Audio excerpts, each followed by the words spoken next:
Hare Krishna, and welcome to this week's Sunday feast here at the home of Sri Sri Kishore Kishori, and I'm Srila Prabhupada. Welcome. A few quick announcements before we continue on with the keynote speaker of this Sunday feast program. The first is a big thank you to the organizers and participants for yesterday's memorial service that was held in honor of His Holiness Bhakti Charu Swami.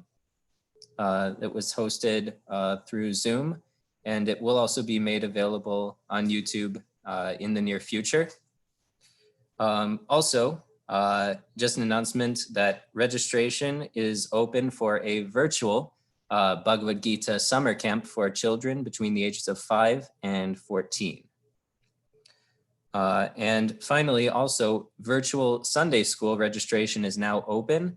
It will start in August of this year and take place online.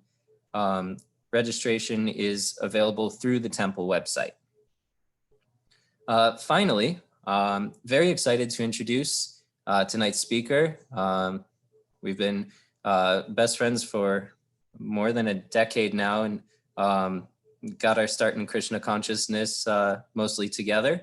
And so I'll share the official bio as well. That he shared a tech entrepreneur, investor, TEDx speaker, TV host, started his first company at the age of 19 while at the Illinois Institute of Technology.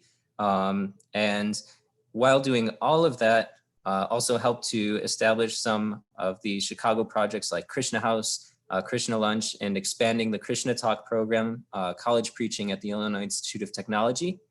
And today, he's the successful founder of Calcutta Ventures, which is the largest startup incubator in East India, and successfully guided more than 400 startups to revenue generation stage, and is also using that as a vehicle to share Krishna consciousness with others. So through his business channels is able to share this, this wonderful gift that Srila Prabhupada has given us. So I'm very, very excited to extend this opportunity. And I can only hope and assume that he is also excited to be returning to ISKCON Chicago, even through Zoom, given it's 4 a.m. right now in India. So a whole lot of gratitude for you to share your topic tonight. And the topic is titled, How to Heal a Broken Heart, which is an interesting take on a continuation of our Brilliant as the Sun series, which is Srimad Bhagavatam, 1st Canto, Chapter 10. So I'll turn it over to you now. Hare Krishna. Thank you so much, Yaśodā, for the wonderful introduction. And thank you for also inviting me to speak at ISKCON Chicago. It's been 5 years since I gave my last Sunday Feast talk. So I'll just quickly share my screen. I hope everybody can see it. Okay, so today's topic, as Yaśodā mentioned, is how to heal a broken heart. And what better to know it directly from Srimad Bhagavatam.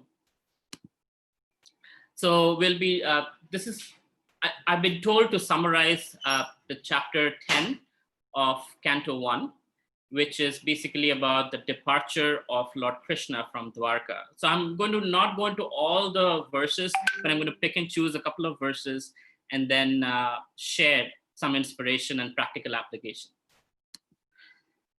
So the first one is Srimad Bhagavatam, 1st Canto, 10th chapter, 11 and 12 text. The intelligent who have understood the Supreme Lord in association with pure devotees and have become freed from bad materialistic association can never avoid hearing the glories of the Lord, even though they have heard them only once. How then could the Pandavas tolerate his separation? For they have been intimately associated with his person, seeing him face to face, touching him, conversing with him, and sleeping, sitting, and dining with him. So this was the basis of today's topic, because when Krishna is leaving Hastinapur after winning the battle of Kurukshetra, establishing Yudhishthira Maharaj as the king, the emperor of the entire planet. And, all these while they were struggling through their, time in the forest, through all the difficulties that the Kauravas had put the Pandavas through, Krishna was there. And now that everything was set, everything was peaceful, it was under the right leadership, now Krishna was leaving. So even though it was a happy time, Krishna leaving Hastinapur was very, very painful for those who have seen the Lord face to face, interacted with him, and just had the opportunity to see his form and pastimes and everything else. So just like the gopis felt when Krishna was leaving Vrindavan, that was a different flavor. That was in a mood of madhurya ras, which is conjugal love. In this case, it was different for different people. So for example, Krishna actually pays his obeisances to Yudhishthira Maharaj, because the Yudhishthira Maharaj is in this form, older by age. Arjun hugs Krishna. Nakul and Sahadev, they come and pay their obeisances to Krishna. So like that, Krishna is interacting in different people in different ways. And then the next verse that I was inspired by in this chapter 10 was, absorbed in the thought of the transcendental qualities of the Lord, who is sung in select poetry, the ladies on the roof of all the houses of Hastinapur began to talk of him. This talk was more attractive than the hymns of the Vedas. So it's very important to notice these two verses. So over here, if you see, I've highlighted the word separation with yellow. So the Pandavas and all the devotees and all the people in Hastinapur are feeling this intense separation from Krishna now that Krishna is leaving. And the next thing is the cure for separation, and this I'm going to expand more on. The cure for separation is talking about and absorbing the thoughts in the qualities, the transcendental qualities of Krishna, right? And this is how the ladies on the rooftops in Hastinapur, as Krishna is leaving, they're watching Krishna go. They're talking about Krishna's beautiful memories that they're going to hold on to now that Krishna is leaving in person. And it has been described that this talk was more attractive than the hymns of the Vedas. Because Krishna says, Vedasya sarver ahame vividha, which means of all the Vedas, I am to be known. And here is the personality of Godhead. Here's a person who was instrumental in making sure the Pandavas get what they rightfully deserve, make sure the world is peaceful, rid of all the demoniac kings. Here, so much gratitude, so much experience, right? So all of that, now they have only the memories to hold on to. And that is, basically overall, the summary of chapter 10. Now, it's wonderful when pure devotees or devotees of Krishna feel that separation from Krishna. Now, we are in the material world, away from Krishna for lifetimes, right? And as one gets awakened in one's Krishna consciousness, it's natural. One feels like, wow, the separation, the mood of separation. But most of us who are not there yet, right, we feel separation from mundane material things. And that is a real problem. And there is a spiritual solution to that problem. And from here on, I'm going to focus on that aspect and how we can heal the broken heart through spiritual means. The heartbreak is a complex psychological injury that affects us in multiple ways. It's a psychological injury. It's very important to understand that. Just like when we get a cut, we put a Band-Aid on it, right? When we break a bone or something, we get casting on it. So similarly, when we have a psychological injury, we need to take care of it. Generally what happens, because we cannot see the injury, we make it worse. We say terrible things to us, we get depressed, we eat the wrong kinds of food, we talk to the wrong kind of people, we do all kinds of things that are really bad for us. And that's why the second sentence you can see here, when your heart is broken, you simply cannot trust your mind, right? I mean, you should generally not trust an uncontrolled mind, which, most of us are, right? Unless you're a pure devotee. At least I can speak for myself. My mind is not controlled. So my mind is my worst enemy.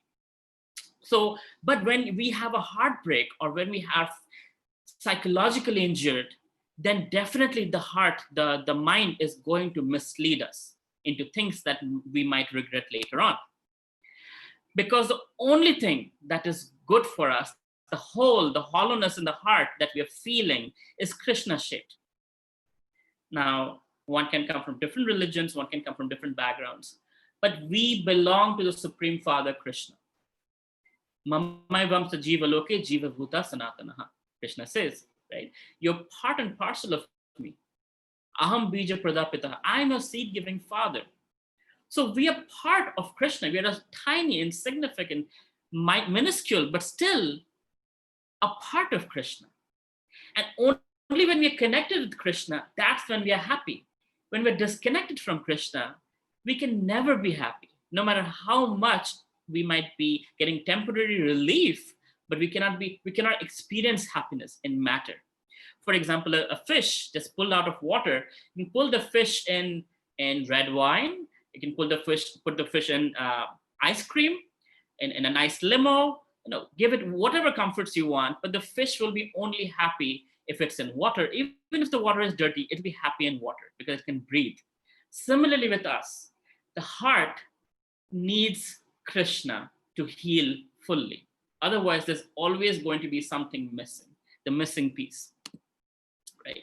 And I'll give an example. Story. So I'll stop sharing my screen for a second and just, there is somebody who is a wonderful leader in our ISKCON community. And one day there was a phone call so I used to receive the phone calls of ISKCON Chicago. It was to come to my phone. And so they said, somebody died in our family and we need somebody to read the Bhagavad Gita. So it's kind of like a Hindu ritualistic way they called us. So I called this leader in our community and I said, Prabhu, can we go to this place they have asked for? He said, okay, why don't you come along? So I went along with him. And as we were walking in, this devotee asked the others, like, hey, what's the situation? Who died? What's the age? What's happening? He said, he's a 21-year-old boy who took pizza and aspirin in a matter of 15 minutes, and he died in a matter of 6 hours. And he's only 21 years old. He was visiting from Fiji to visit his brother. And this devotee was like, whoa, this is a heavy situation. It's only 21-year-old boy who died. And they said his mother just arrived, and she is devastated. So we went up to the room. It was a bunch of friends and family of the departed soul. And this wonderful devotee started speaking from the Bhagavad Gita, that you're not this body, you're spirit soul. And you know what?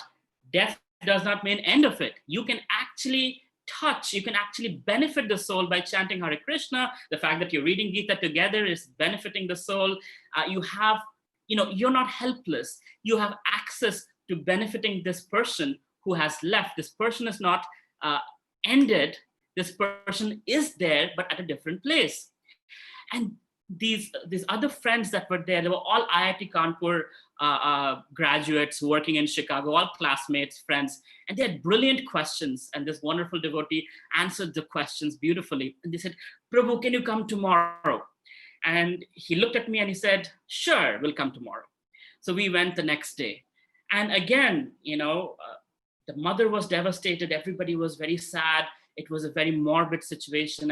And again, this devotee starts speaking from the Gita, and, everybody is like feeling uplifted. They are having more questions, and, you already can feel that things are getting better. And they said, can you please come tomorrow?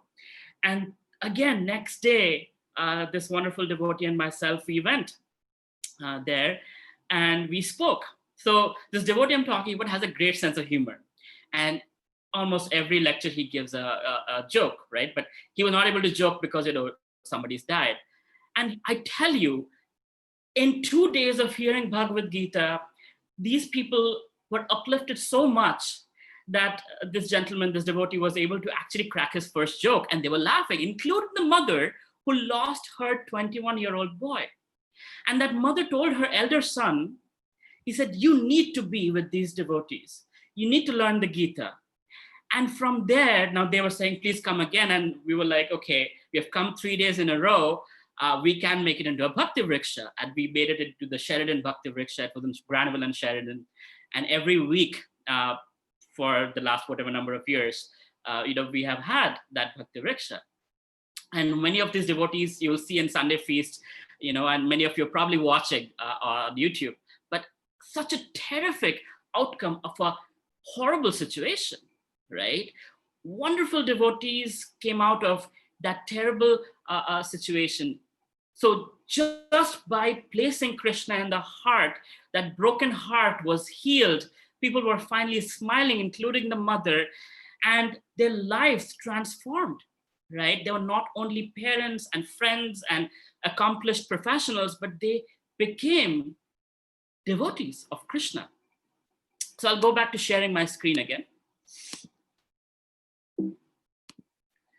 Heartbreak is a powerful opportunity to enter Krishna consciousness. So for preaching, I have seen heartbreak work in beautiful ways, right?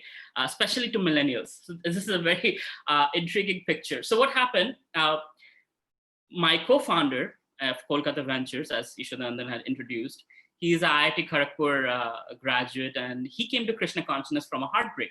He was about to give up his life because his girlfriend left him. And then somehow devotees found him and preached to him. He became a devotee. So now as we were starting this company together, I wanted to teach him digital marketing. And he said, Prabhu, teach me how to market. I said, okay, here is an easy way to do it. So quickly on Canva, we built this graphic, a guy with the tears, don't let her ruin you. And we put his number on that WhatsApp over there. And we just started running Facebook ads. You won't believe me, for the next 3 weeks, his phone did not stop buzzing. There were young men who had gone through breakup. Women can cry. Men generally find it difficult to express and cry. And there were so many men, so we targeted men only, and reached out to Neeraj, and they were, getting his guidance. And then he said, Prabhu, we want to take the next step. And that is Discover Yourself course. That means step 1, step 2, step 3, getting them introduced to Vedic science, Bhagavad Gita. And he was making devotees from breakups, right? So an amazing opportunity. Another situation, I was giving my first TED talk. This was at IIT, Illinois of Technology in Chicago, 2013. I came down from the stage, and there was this wonderful boy. Again, I won't name him. He looked at me, he asked me a few questions. He was going to Art of Living, and he said, do you think Bhagavad Gita can heal me? I'm going through a breakup. I said, well, Krishna can heal you for sure, but it takes time. And he started coming to Krishna house, coming to the temple. And every time we would have association together, I would drive him back to his apartment. And when I would drive him back, generally at night, he would spend the half an hour in my car telling me about his breakup, about his girlfriend, and how much he did this and that and this and that. And I would just listen. All I would do is listen to it. And he would feel uplifted. He would keep coming back. Again, I would drop him off, and he would just tell me when I'm dropping him off about his situation and whatnot. And I would listen actively. I would tell him to take one step, prasadam, unconditional love. And this person is now aspiring for Vaisheshika Prabhu. He is, he's graduated obviously from college, has wonderful career, is in the US Army, about to probably join the FBI or the White House, trying for either of them. And amazing situation, and a devotee who's chanting. So such amazing stories have come out of breakups. But the opposite is also true, and I'm going to walk you through it.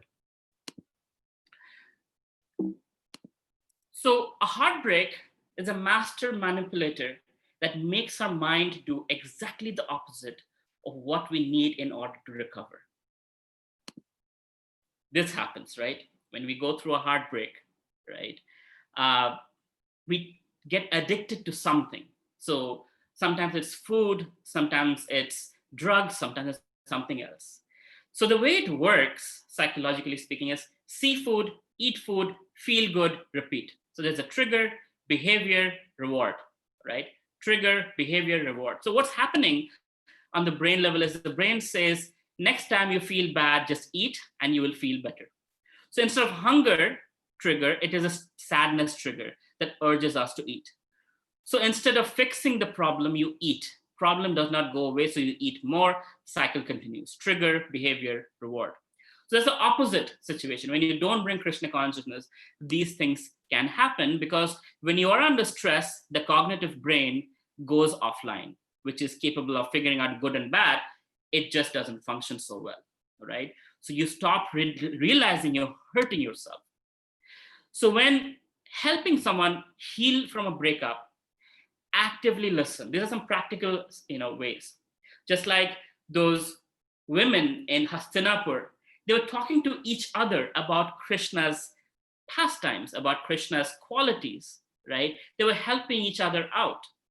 So similarly, in our case, we need to listen first. Generally, what happens is, as eager spiritual seekers, we tend to give a lot of knowledge, but listening is more important. Let them share, let them feel light by sharing their problem. Feed them prasadam, not like the way you were saying in the previous slide, but feed them prasadam, because prasadam has a very amazing ability to go inside and heal from within. Many of Prabhupada's disciples I've spoken to, they say they became devotees from the halwa, the amazing ghee-soaked halwa, with the strawberry halwa or blueberry halwa or whatever halwa, right? So prasadam has an amazing effect on the heart. Expose them to unconditional love. Many times when I've helped people through breakup, they say, my parents don't give me time, and you being such a busy person, you're giving me time. Wow, it means so much to me. And that gratitude pulls them gradually into the introduction of the joy of Krishna consciousness, because Krishna consciousness is all about devotees caring for other devotees, right? Devotees caring for other devotees. That is what attracts our heart. And then comes the philosophy and everything else. But first, it is the unconditional love of the devotee. And that's what we're giving. Just like over there, you see all these devotees when Krishna is leaving Vrindavan, or Krishna is leaving Hastinapur, right? They're all holding each other. They're almost fainting, but they're holding their tears very deeply. And they're helping each other survive and relish. Survive how? Survive by relishing the memories of Krishna's qualities and pastimes. So similarly, as devotees, we might not be sharing Krishna's qualities and pastimes immediately with a new devotee, but we share the joy of Krishna consciousness with his chanting, dancing, prasadam, Sunday feast, our association, right? Just giving them friendship. That's how we introduce them to Krishna consciousness. It's a very beautiful aspect. Jayapataka Maharaj, how he became devotee. I heard this from multiple sources. We had a wonderful devotee named Jayananda Prabhu. And Jayananda Prabhu was a person who had built all these massive chariots for Rath Yatra, right? The Rath Yatra month, the massive chariots for Rath Yatra. And Jayapataka Maharaj at the time, I don't know what his name was, he was walking by. And Jayananda Prabhu said, my dear friend, would you mind holding this nail for me? And Jayapataka Maharaj said, yeah, sure. So he held the nail, and Jayananda Prabhu hit the nail with the hammer. He said, wow, you hold the nail so beautifully. You're so expert at it. Can you help me one more time? And like this, one after another, services continued. And before Jayapataka Maharaj knew, he was in the temple with devotees, and he had become a devotee, right? Just through appreciation. So the next thing is blocking all the past stuff. That means social media, stalking your ex on social media, stalking, the gifts and the pictures and all of that. Get rid of them. Help them get rid of that so that they can block the past and accept the future. When you're holding on to burning coal, burning hot coal, you're the one who get burnt, right? So you have to help them get rid of the past and move on to the future and make progress. Progress has the same effect, like the trigger I was talking about with addiction. Same here, when you have progress, you feel good, you achieve, and you develop attachment for devotees. Bhajana, kriya, sadhu, sangha, etc. happens because of that. So in Jayapataka Maharaj's case, the progress was he was holding that nail so perfectly that Jayananda Prabhu could hit it on the hammer and build the beautiful chariot, right? Little progress, and then more service and more service and more service. So in my life also, the person who brought me to Krishna consciousness, same thing, more service, showing me progress that you can do it. Wow, you can make puri for Krishna. You can clean the pot for Krishna. You can do marketing for Krishna. And slowly, slowly, that inspires me today as well, that I can maybe serve Krishna, even though I'm most unqualified, but somehow or other, something tells me that I can do something for Krishna. I can also contribute to Srila Prabhupada's movement, like that little squirrel in building that Lord Ramachandra's bridge, right? I can also throw some little dust and do some service. And that's what I'm doing today. So grateful for this. And lastly, be patient. It takes time to heal the heart, whether it's your heart or somebody else's heart. It takes time, right? So be patient. People will show results. I'll give you an example about patience. There was this wonderful person who would come to our Krishna house, and as there'd be lectures happening, he would sit right in the front in yoga posture with eyes closed, and the whole time he would be in yoga posture, not ask any question. So the first day he came in, he said, "I eat anything that moves. Don't tell me to become a vegetarian." I said, "Okay, no problem. You don't have to be a vegetarian. But here in Krishna house, we eat prasad, so that is vegetarian. So as long as that's okay with you." He's like, "Yeah, that's fine." And I said, and he would be like, "I don't want to hear from human beings. I want to hear directly from God." I said, "Okay, but sit in the Krishna talks, listen to Krishna talks. As long as that goes into your heart." Like, yeah, that's fine. I'll sit there, but I'll hear directly from God. I said, "Fine, no problem." 2 years of master's, he graduated from my university. And during that period, he got a job in Naperville. And he said, "Prabhu, I don't know how to drive. And for this job, I have to drive to get a car. Can you help me learn how to drive?" I said, "Sure, I'll help you." And in spite of my busy schedule, I spent day after day training him how to drive. And then one day I drove him to the DMV, got him this license. And on the way back, he calls his wife and he says, and he has tears in his eyes. And he's like, "I cannot believe this person who I don't even know took time, taught me how to drive, and today I got my license and I can go to my job." And he said, "Prabhu, I have been avoiding Krishna consciousness for the longest time because I married a Muslim girl. I'm a Hindu, but I married a Muslim girl. I didn't know how this would all work out. But given the affection and the patience you've shown me, I want to become a devotee. I want to chant. I want to make my wife also chant." And we are still in touch. Wonderful person, not exactly a full-time devotee, but a friend of ISKCON, and definitely devotionally inclined, right? So it took us 2 years, but still, little progress, little bit of patience, and one moves in Krishna consciousness. And I do that on a daily basis. So with entrepreneurship, which is the gift that Krishna has given me, a lot of broken hearts, a lot of progress in people's lives, and all these wonderful entrepreneurs, they join Philosophy Friday, where we learn Bhagavad Gita together, how to apply Bhagavad Gita in our lives. They go through difficulties, not getting an investor, a broken heart from their families rejecting them because they want to be entrepreneurs, or their girlfriends leaving them, or their boyfriends leaving them, or whatever else the problems are. And they find solace in Krishna, right? And they're making amazing progress. They're becoming CEOs of companies that are making, substantial revenues, getting awards, and they are Krishna conscious entrepreneurs, right? So again, going back to that slide, that making the progress, feeling good, achieving through a Krishna conscious process, that's how you heal the heart, you show the progress, and you grow together in Krishna consciousness. Now, when I was going through my breakup, my spiritual master in his email sent me this verse. It's a very beautiful verse where Kapil Muni is talking to his mother, Devahuti. And he says, "Every learned man knows very well that attachment for the material is the greatest entanglement of the spirit soul. But that same attachment, when applied to the self-realized devotee, opens the door for liberation. I'll repeat that. The same attachment, when applied to the self-realized devotee, opens the door for liberation.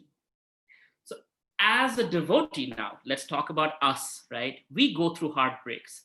Many people get divorced within ISKCON. Many times we lose our near and dear ones. Recently, a lot of us are grieving losing His Holiness Bhakti Charu Swami, right? Big loss for ISKCON. Nothing will be same again. He's such an amazing luminary devotee, right? So we devotees go through heartbreaks. And this is a little checklist for us to how we can practice. And again, some of these words are coming from actually my spiritual master. And I'm very grateful to him that he helped me when I was going through a breakup. And that made me a stronger person. It allowed me to love in separation, allowed me to love somebody spiritually rather than materially, right? Material love is all about me. I am in the center. What am I getting out of it? Spiritual love is, how can I serve you? How can I make you happy? How can I be of service to you, right? So when you are a practicing devotee and you go through a heartbreak, here's the first thing: be kind to yourself, right? Understand that, this is difficult. You need time. You need to be surrounded by people who love you, who inspire you. So share your heart. Don't just, leave it to yourself. The mind will take over, right? Share it with somebody who's a trusted devotee, a friend, a mentor, or maybe spiritual master if they have time, but somebody that you trust, who you can have an open conversation and share what you're going through. You will feel lighter, right? You might get some guidance, you might not, but just the sharing process is healing. Next thing is transfer, like Kapil Muni tells Devahuti, right? Transfer the attachment you feel for the temporary to a sadhu, to a person in Krishna consciousness. By getting attached to such a person, you will grow in Krishna consciousness like no tomorrow. Again, repeating my amazing devotees in ISKCON that I've heard from, that they say that a devotee who really progresses in Krishna consciousness almost always has a very tight relationship with his or her mentor or spiritual master, or their feeding tube of Krishna consciousness. And so using heartbreak as an opportunity to strengthen that relationship, to repurpose that attachment to the sadhu, will help us grow in our Krishna consciousness, help us move in the direction of Krishna rather than the direction of self-destruction, bad habits, addictions, and everything that follows. I have seen so many devotees going through divorce, then giving up Krishna consciousness. It doesn't have to be that way. Yes, divorces might happen, difficulties might happen, accidents, deaths might happen. That doesn't mean that Krishna consciousness ends. That can be very well utilized. Bhaktivinoda Thakur said, obstacles are the biggest gifts.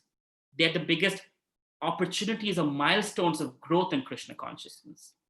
So if we are going through difficulties, let's use those difficulties by remembering Krishna's pastimes, by conversing with other devotees, and growing in leaps and bounds in our faith, feeling Krishna's hand. I'm very close to Srila Prabhupada's disciple, whose name is Mother Lakshmi Moni.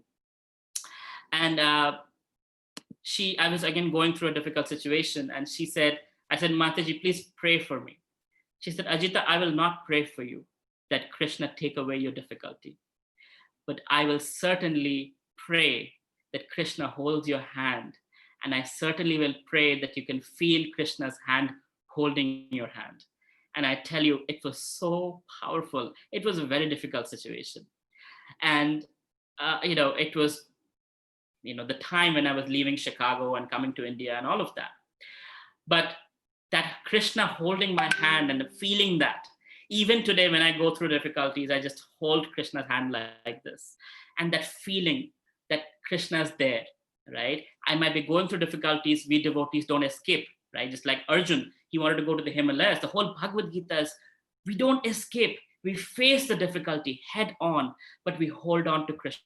Krishna's in the chariot, right? So our thoughts, our mind holding on to pastimes of Krishna. We can, Bhagavatam, 18,000 verses, right? What is this all about?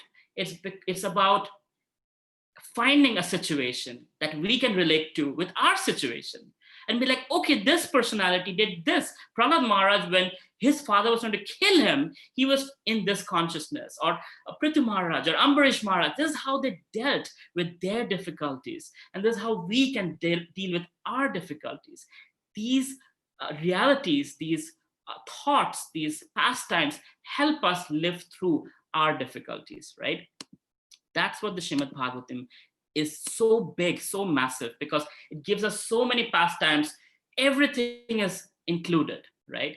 And then the next instruction I received that I'm sharing with you is invest tons of effort strengthening your fundamentals within daily sadhana, right? You're chanting, you're hearing. That means intensifying. So when you're difficult for you, heartbreak, you're sad, and that sadness, if you can repurpose that into intense chanting, holding on to Krishna's lotus feet. Krishna, you're my only shelter. I will not let you go.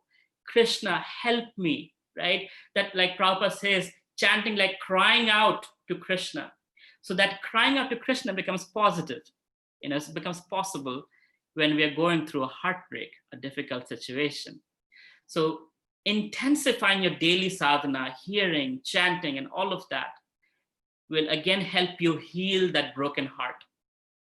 Accept voluntary, sustainable tapasyas.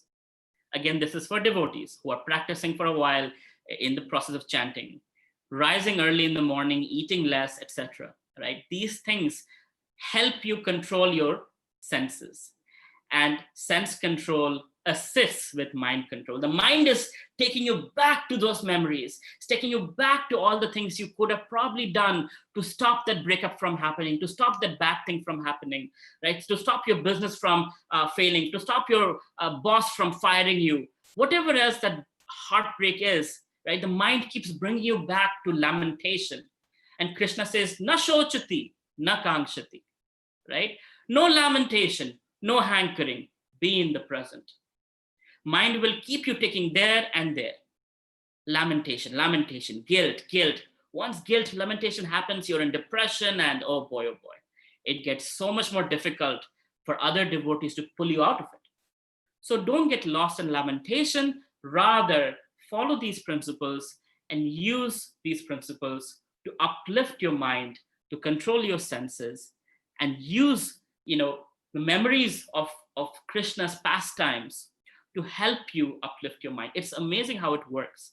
There is a beautiful verse that I learned in Gita Nagari when we were having a retreat about overcoming reversals in life. And this verse goes like this. Parasparanu kathanam pavanam bhagavad-yashaha mithoratir mithastushtir nivritir mithatmanaha. One should learn how to associate with devotees of the Lord by gathering with them to chant the glories of the Lord. This process is most purifying. As devotees thus develop their loving friendship, they feel mutual happiness and satisfaction. And by thus encouraging one another, they are able to give up material sense gratification, which is the cause of all suffering. So basically, when you're going through difficulties, like I said, pick up the phone and call somebody that you trust, a mentor, a friend, and let that person give you some Krishna katha, share some Krishna realizations with them, right? Maybe some Jagannath pastimes, some happy pastimes of Krishna, or maybe something situation you're going through, right? Like Draupadi went through a difficult situation, or Prahlad Maharaj went through a difficult situation, how they went through all those. Bali Maharaj went through such a difficult situation, and the Lord became Bali Maharaj's servant. Krishna became Arjuna's charioteer. That is the Lord's nature.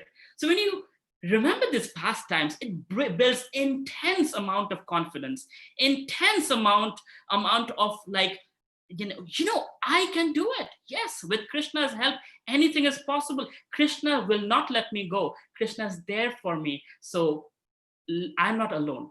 And together with Krishna, Krishna's devotees, myself, my spiritual master, my friends, the devotee circle, I can overcome this difficulty. and together we sail through that heartbreak, right? So I hope this has been useful.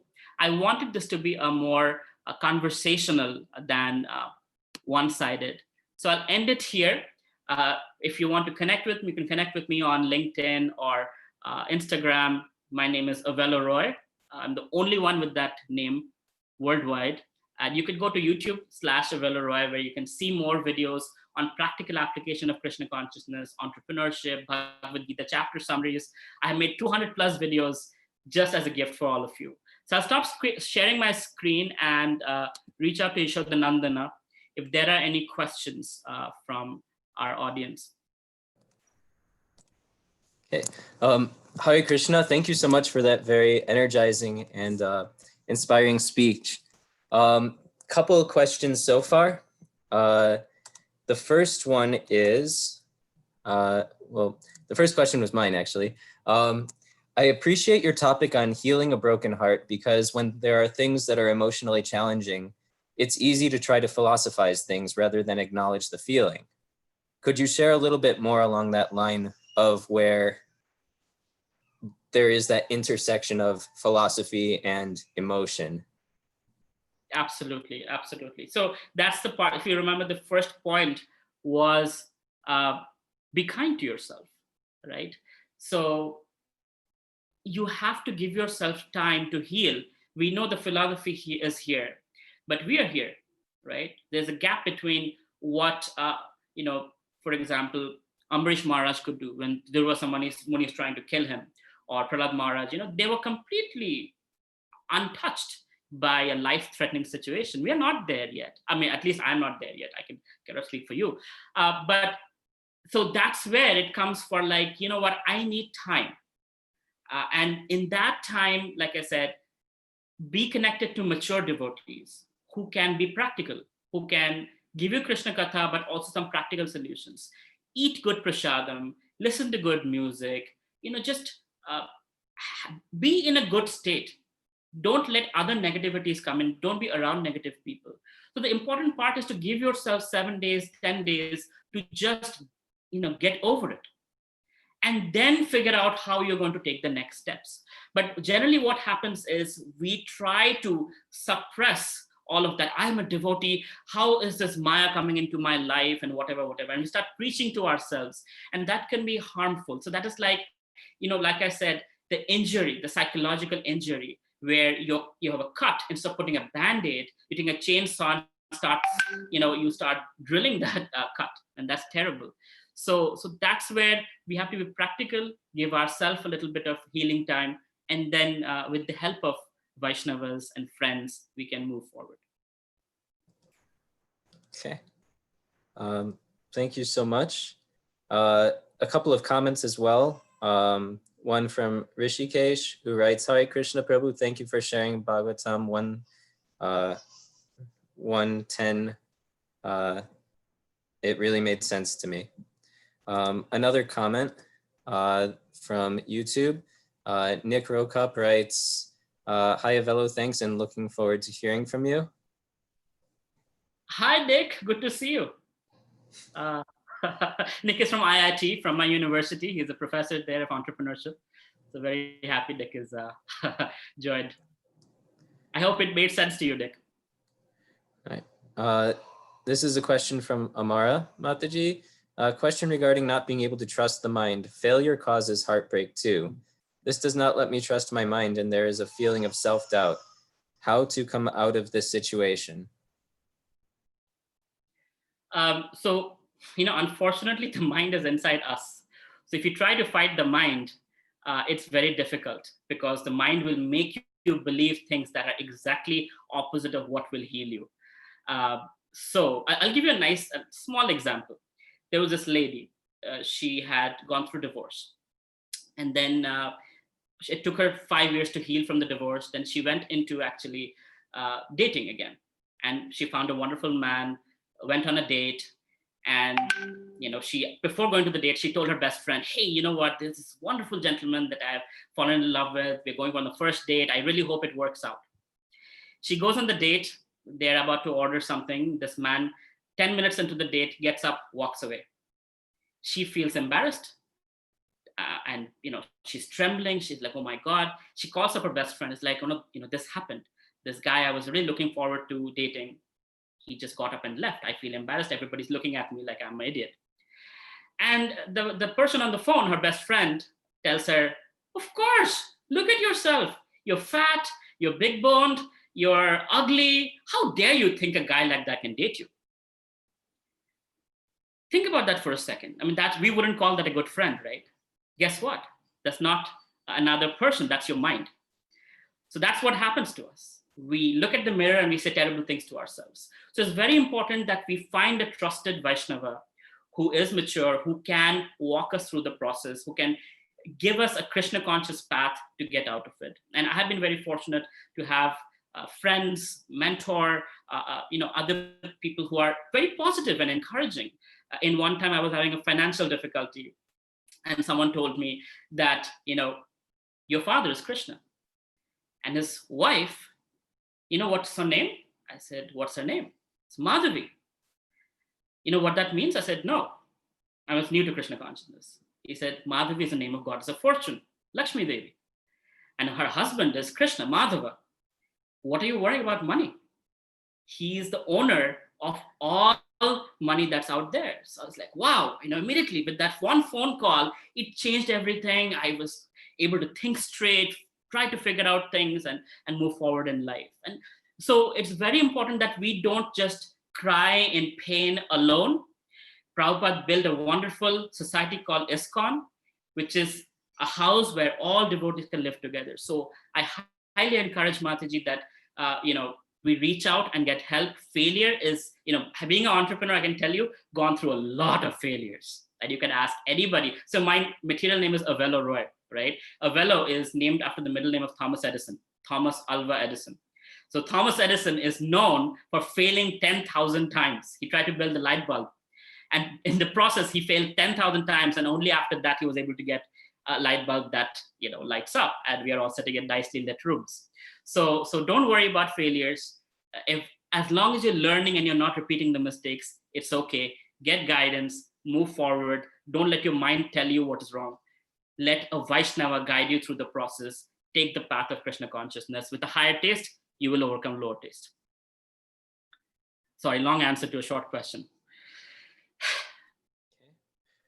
Next question looks like it's from Radharaman Prabhu, who says, please expand on hollowness of the heart is Krishna shaped. Certainly. Again, Radharaman Prabhu, so nice to hear from you. I hope to see you face to face someday soon. So hollowness of the heart.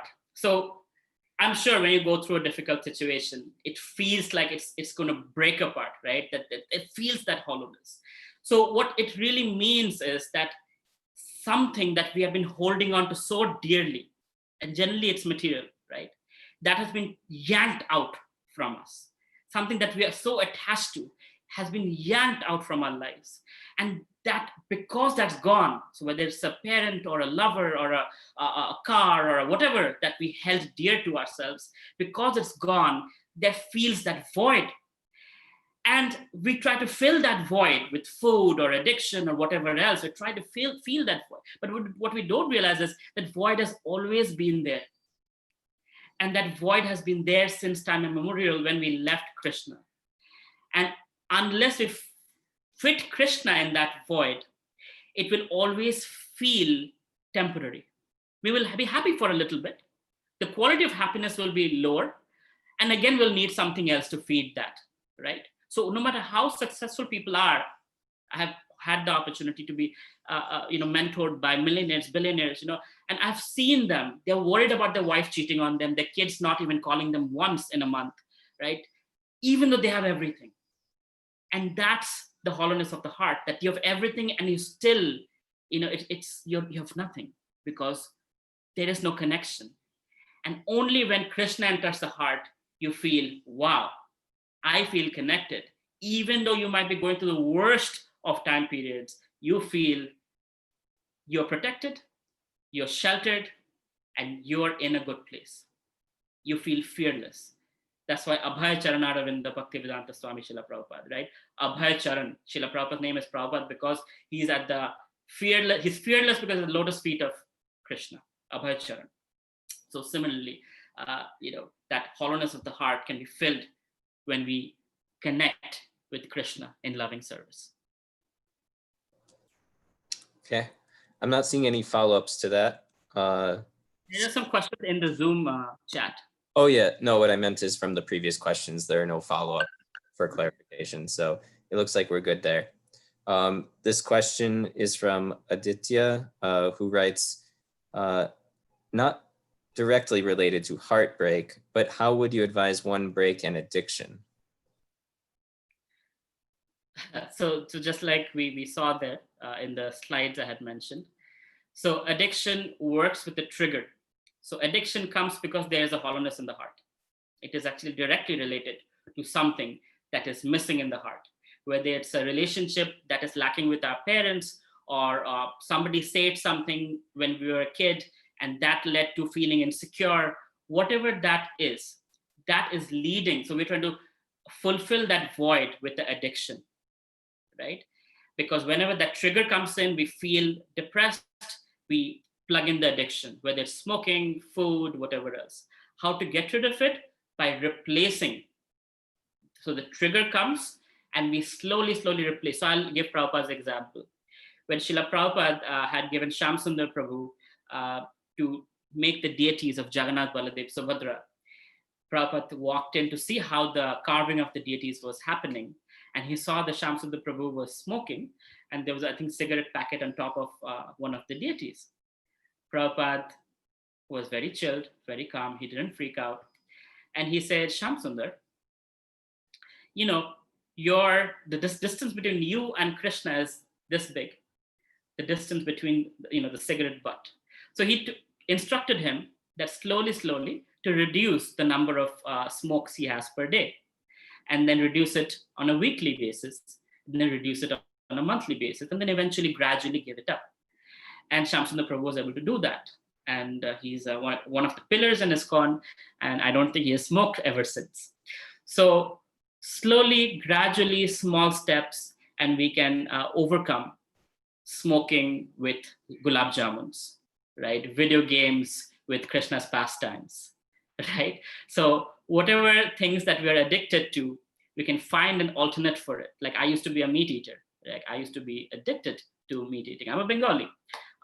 But with prasadam, Krishna made such an arrangement. Yaśodā and I would go to business plan competitions. We'd be like, to please Krishna, we will be eating vegetarian food at all the competitions. We come back to IIT and devotees are feeding us prasadam, including Radharaman Prabhu, Adita Prabhu, and others, right? So we had prasadam throughout the week. Weekends, we were eating vegetarian food to win our competitions to please Krishna. And before we knew, we lost taste for meat. And so with higher taste, we lost taste for lower taste. And slowly the addiction for meat went away. So similarly, I have helped people get over addiction for stealing. So one of the persons, he came to ISKCON Chicago and he said, well, I'm used to stealing. Don't let me be around anything that's expensive in your house. And I said, I trust you. It's not a big deal. It's okay. And he was this amazing guy who, with Krishna consciousness, from having an addiction for stealing, got a job with the Chicago Police Department. Right? From stealing to becoming a cop. That's how powerful is Krishna consciousness. So my dear Aditya, I invite you to take the steps in Krishna consciousness under the right guidance, or whoever you're helping get over the addiction, guide them through Krishna conscious path, give them higher taste, gradually, slowly, with patience, unconditional love, and they will be able to overcome the addictions of lower taste. Okay. I hope. Okay, good. Thank you. Yes, a few comments. Radharaman and Prabhu and Amara Mataji and Aditya all say thank you or something in that general line. Amara Mataji had a follow-up question though. Would your response, and just to repeat, her original question was about not being able to trust the mind. So her follow-up was, would your response be similar for fear of commitment, fear of under-delivery?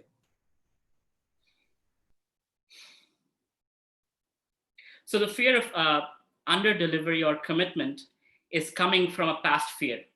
So some experience that one might have had where one committed oneself and felt betrayed.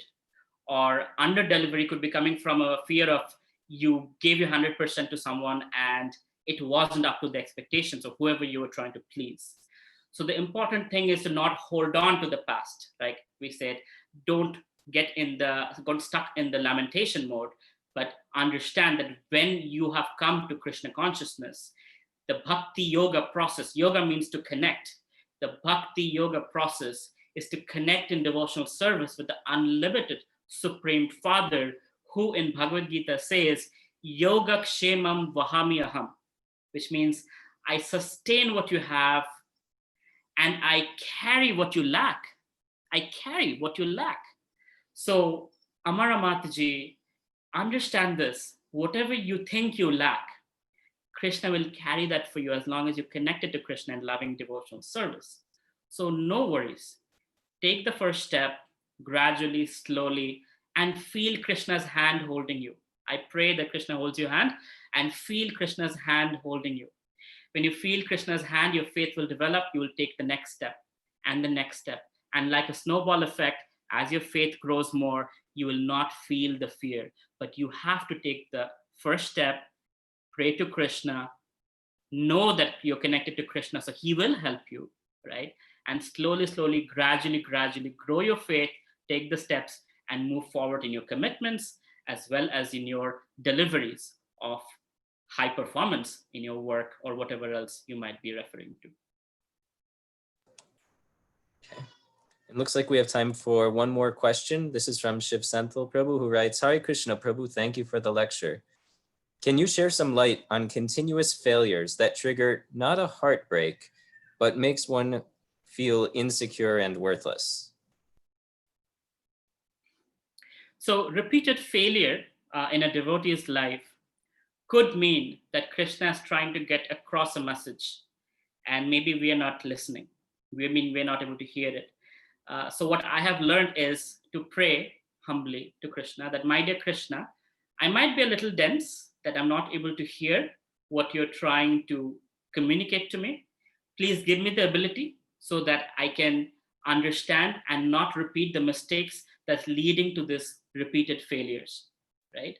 So that's the positive step, that you pray, you take shelter of Krishna, and you make sure you see it as a devotional process, right?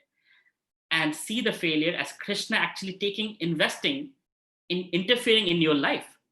Imagine, the most powerful person in this entire creation is giving you attention, is actually holding your hand and pushing you a little bit, nudging you a little bit, like, hey, not there, go here. You're not listening, not there, go here. Hello, you're not listening, not there, go here, right? The most powerful person, whose beautiful girlfriend, Srimati Radharani, and all the beautiful girlfriends, Lakshmi, Sahasra, Sata, Sambrahma, Sevyamanu, he has all of that, but he's interested in you and he's giving you attention and he's telling you, Shiva Senthil, try something else, right? So you pray to Krishna and you take a positive direction rather than getting lost in your mind. Remember, mind is your worst enemy. Uncontrolled mind is your worst enemy, right? So you don't listen to that. You listen to, or you try to listen to, you pray to Krishna that you can listen to Krishna, what he's trying to tell you through those failures. Once you listen, you will see a change. You will take a different path, at least consciously. You will move towards Krishna and slowly you will see that everything changes thereafter. As soon as you start listening to Krishna, you start taking clues from Krishna. Krishna speaks through his devotees. Krishna speaks through Guru, Sadhu, and Shastra. Krishna speaks through various examples in our lives. As long as we are willing to listen, we can hear Krishna. Let Krishna's words enter your heart, hear from within, super soul is within you. And I pray and I hope that slowly, slowly, you see a difference in the trajectory of your movement. Yashodā, is that it? One more question just popped in. Do you have a minute or two for it? I'm all for it. Okay, this is from Mahati Mataji, who writes, Hare Krishna, Gita Prabhu, very nice to see you. When we have fear of heartbreak, how to avoid that and prepare ourselves? It was like family reunion, Mataji. I feel so happy to hear from you. Sorry, I was so happy I couldn't hear the question. Can you say it one more time? Sure. When we have fear of heartbreak, how to avoid that and prepare ourselves? So fear of heartbreak, again, this is one of those things that's coming from past experience, right? So karmically speaking, we might have had certain heartbreaks and we were like, what if, what if, what if? Now we cannot live like that. If we keep having that what if mindset, we will never be able to move forward in life, right? So we will always take small steps. We will always be timid and fearful. So it's important to understand our life has changed permanently by the presence of Krishna, Krishna's pure devotees, and the representatives of those pure devotees who guide us regularly in our lives. So know for a fact, be fearless. If Prabhupada at the age of 70 years could come to the West with 2 heart attacks on Jaladuta and still not have one disciple in one whole year, go through a winter that he never experienced in his entire life, and still have the courage to keep going so that you and I, Mataji, could experience Krishna consciousness, to have this boat of ISKCON where we can get shelter, what kind of fear can you and I have, right? So let Prabhupada be the example of what fearlessness looks like. And let Prabhupada's example inspire us, take shelter of Guru Krishna, and take shelter of Prabhupada's inspiration, take shelter of the words you're getting from the representative of your Guru in your life, and take the step. Let faith grow, take the next step, let faith grow, and slowly, slowly, slowly, a snowball effect will happen, and you will be able to take bold steps in Krishna consciousness, and hopefully, grow in leaps and bounds in Krishna consciousness and experience the joy of devotional service. I'll again pray for you, Mataji, that it's already happening. I'm pretty sure about that, but I'm sure more and more of that happens. All right, I think we're at time. She writes, wonderful, Prabhu, thank you so much, very helpful. And Amara Mataji also responded in a similar way. I also just wanted to appreciate ending on that story of Srila Prabhupada, really, really beautiful and inspiring example that you shared. And in the spirit of the Sunday feast, I appreciated all of the references to prasadam and gulab jamuns. So thank you for that. But I also just wanted to thank you again. I know it's very early, so very grateful to you for making the time to be able to address the ISKCON Chicago crew with your very nice overview of Srimad Bhagavatam. So on that note, if you wanted a concluding statement, otherwise we can end Sunday feast. Offer my gratitude to you, Yaśodā Prabhu, for allowing me the privilege to serve you and serve your service of Sunday feast, and all the Vaishnavas who have been there. I beg you that kindly pray for me so that I can somehow or other be of some service to Srila Prabhupada's movement. And although I'm not there with my Chicago family out there, I miss you all very much. Please keep me in your prayers and connect with me on social media. And if there's any service I can do for you, kindly consider me at your service. Thank you very much, and Hare Krishna.